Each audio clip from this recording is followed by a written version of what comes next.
Hey, what's up guys? Today's video I'm going to show you how to clean your Kangen water machine and how to do it yourself and how to do it effectively. So I've done this a few times before and it worked very well. So what I have here is some white vinegar.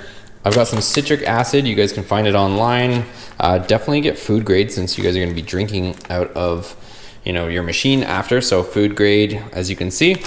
And you're gonna need one of these little pumps. So you can get these at Harbor Freight. That's where I got mine actually.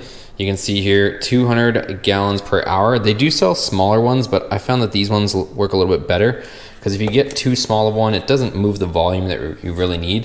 What happened was when I tried to do a little bit smaller pump, even though the fittings fit, it was only coming out of here. So the vinegar was only pouring out of here. It wasn't making its way all the way up through the system and coming out of here. So what that means is there wasn't enough pressure to actually drive it up through the whole machine.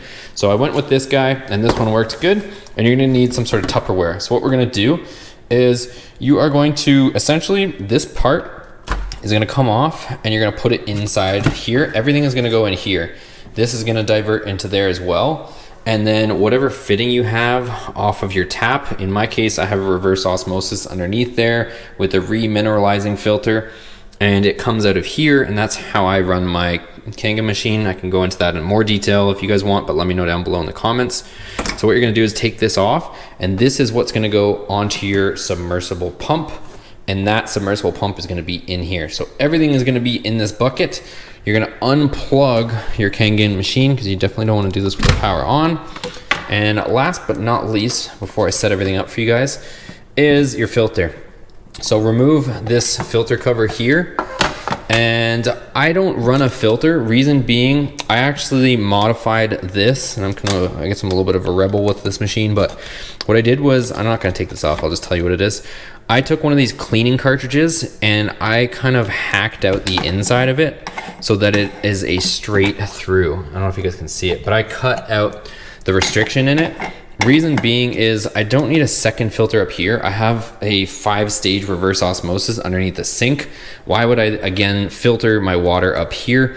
And also I have a mineralizing filter under there, which I don't want the minerals to get caught in this filter coming in through my clean water. So I just made a straight bypass and I've got a way more effective filter system underneath the sink than whatever came with the Kangen machine. So this is just a straight bypass. So I already have a cleaning filter in here just from my design.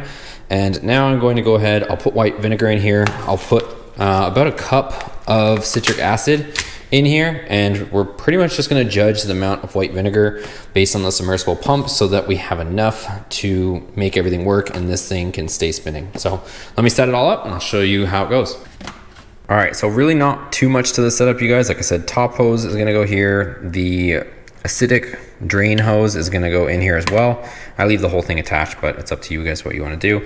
And then your feed hose, like the inlet, is gonna go here. You're gonna have to get a little band clamp to be able to make sure that this isn't going to fly off under pressure, and make sure you get a stainless steel one, guys. If you're going to go through all this, you definitely don't want this thing to be rusting while you're doing it.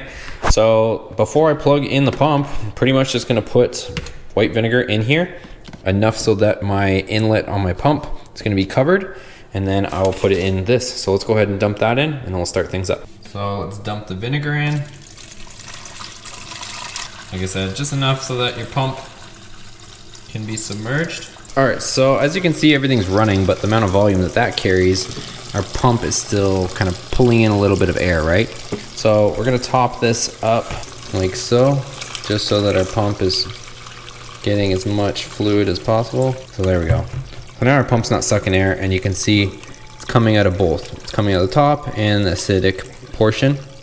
And we're just gonna let this run. So you guys can let this run as long as you'd like. I'm gonna let it run, I don't know, maybe overnight or a bunch of hours. It's just kind of the whole cleaning process.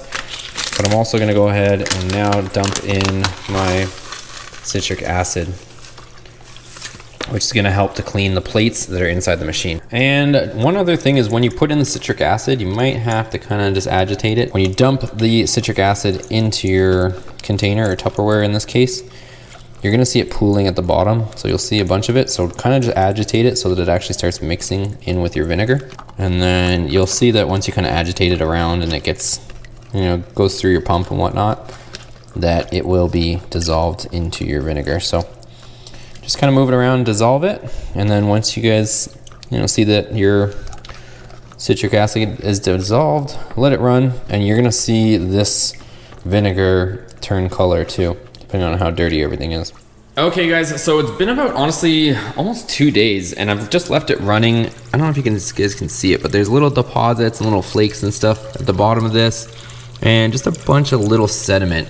One advantage that I have on my machine versus most people's setups is they're just getting unfiltered water from their tap into their machine and getting trapped into this filter, and probably this isn't my filter, but the filter that they would normally have here. And since that filter, passes water pretty quickly, I'm guessing that their plates would get coated with a lot more junk than mine would, than mine going through a 5-stage reverse osmosis system. So it's pretty much clean. So I'm gonna go ahead, I'll disconnect my pump, and I'm gonna go ahead, remove this. It's pretty simple, you guys. I mean, with my setup, I don't have to do a whole lot since I continue to have the bypass in there. I'm gonna take this off, put it back on my RO system, swing this back over here, and put that over there, and I'll just run clean water through it. So there we go, guys. I have my system running. I'm just running some fresh water through it before plugging it in and turning it all on. So we'll just get a chance to run out any of the vinegar that's in the machine. So I'll probably let this run for probably a minute or so, and then we can go ahead, plug it in, and it's back to normal. All right guys, so that is gonna be a wrap for today's video. Hope you found it informative or helpful. If you did, make sure you give it a thumbs up, subscribe, or if you have any questions or you wanna see any other content, drop a comment down below and I'll be sure to answer it. Thanks for watching, see you on the next one.